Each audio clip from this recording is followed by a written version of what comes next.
Hey guys, and welcome to this video on Downward Dog. We're going to start the position coming into all fours. Bring the hands at shoulder width distance apart, directly underneath the shoulders. We're going to spread the fingers to a comfortable distance. Generally that's almost to their maximum, and then coming back slightly from there. For those people who find this position quite difficult, we're going to start with an easy version.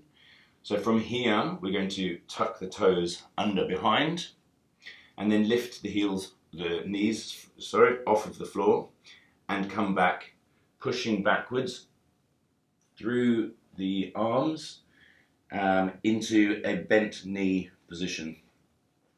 And the focus in the body throughout all of this exercise is to be pushing the floor away, lengthening as much as possible you can through the arm, through the shoulder, with a straight line up towards the hips.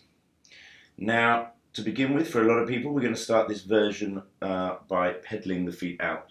So that is bringing the one heel down, the left heel, and raising the other. Hold that for a few seconds, and then change over. So the right heel comes down, raising the left. Keep that focus on pushing the floor away. Change feet over again. And then you can start going into your own pace with this, whichever pace is comfortable. Some people prefer to hold for a longer time, really pushing away. Others just going through some nice cyclic movements.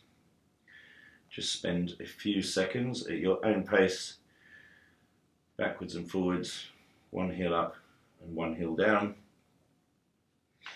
and then coming to rest. From here again, focus on pushing the floor away, lifting the hips and back of the pelvis up towards the ceiling, and then trying to bring the heels down just that bit further towards the ground. Now, some people will be able to bring them all the way down. The focus of this stretch over time is to bring those heels down, but for now it is more focused on that lengthening from the hands up towards the pelvis. For a lot of people, that will be the final position. As I said, over time, aiming to bring those heels down, pushing the floor away, and then lifting the back of the hips up towards the ceiling. From there, we can roll forwards into a shortened plank position and bring the knees back down to the floor. From the alternative version, we can start this exercise off from a plank position.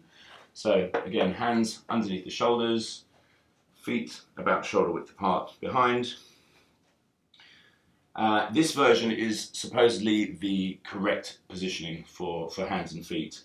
So from here, we're going to lift up through the midsection, bend again through the knees, push the floor away, and from here then tilt the pelvis up towards the ceiling, again pushing the floor and slowly lowering the heels towards the ground. This may seem slightly long, but for versions where you are going into downward dog as a flow, as a transitioning in and out, this position then allows you to come back to a plank and then rolling back into downward dog. I tend to find this position feels a little too long, and so I'll tend to bring the feet in just slightly. If you do it from here and you can get to this position with the heels down, I like to add an extra little bit of stretch by trying to lift the toes off of the floor, and you should feel that that increases an extra stretch sensation through the back of the calves. The gaze in both of these is to look slightly towards the feet, so the head is not extending, not tucking too far. It's nice and relaxed with a gentle gaze between your feet. Again, coming back, rolling into plank position, and then bringing the knees down to the floor.